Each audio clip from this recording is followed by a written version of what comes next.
Every video I've done on this subject has ended up with me rambling for about 15 minutes on why I got certain tattoos and where. So I'm not going to bore you with that. I just wanted to come on to tell other diabetics that are wanting a tattoo that are not sure that they're able to get them, that it is absolutely fine. As long as you're going to somebody that is nice and professional and clean, then it really does not make no difference. I think the only thing that the healing aspect would be if you were very uncontrolled diabetic. That can sometimes obviously slow your healing. It can also mean that if you do get an infection, it's hard for you to get rid of it. So as long as you're going to somebody that's reputable and somebody that is aware that you are diabetic, they can't turn you away if you're diabetic, but they might have to put extra processes in place where they make sure it's even more clean or sanitised. I've had this Saniderm stuff put on this time, which you should ask for if you are going to have a tattoo. Some just wrap with cling film, but some people offer this. Now it's like a sticky back material similar to what you have put on if you're in hospital, you know, when you have a cannula in. And what it does is it basically creates like a second skin. It's breathable, but it means that no bacteria or anything can get in. And they do tell you to leave it on, well, mine told me to leave it on 3 days.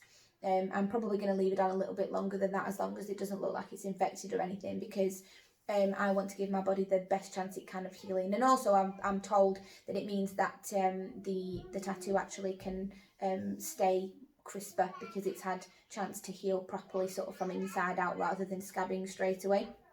So and the other tattoos I've had are on my wrists. PS, wrists are the most painful places to have them done, so just be aware of that. Anywhere that's less fat does tend to be the most painful. But yeah, so when I was looking at getting tattoos originally, when I became diabetic, I went onto YouTube and had a look and you know, to see if anybody was diabetic and had tattoos, and I couldn't see anything. And it just sort of light bulb moment the other day when somebody said to me, "Oh, you should. Are you allowed to get tattoos? You know, when you're diabetic?" And I was like, yeah, I'm fine. So just for anybody else who's wondering and that wanting to get tattoos, it is absolutely fine. The only thing I would say is if you are planning on getting a lot of tattoos or like a bigger area or whatever, that you'll probably have to do them in smaller sittings to make sure that your body was able to handle them properly. Also the stress of having your having tattoos done, the pain and everything, that can also shoot your blood sugars up. Your body goes into what's called like a fight or flight system, and it releases cortisol.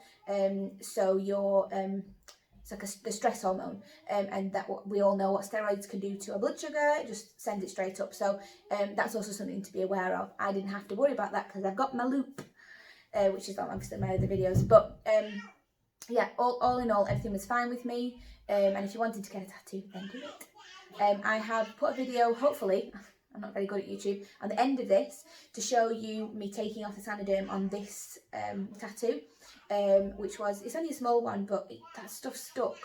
So I'll hopefully put that on the end of this, and I'll put a picture on why I took it off early. It was because it was bleeding through and I panicked thinking, oh my god, all the ink looks like a big blob now and I need to get it off before it like infects or invades the rest of the skin around it. So that's why I did it. Anyway, again, I'm rambling, so I'm going to go now, but yes, tattoos, fine, diabetics, you're alright. Just make sure you go somewhere clean.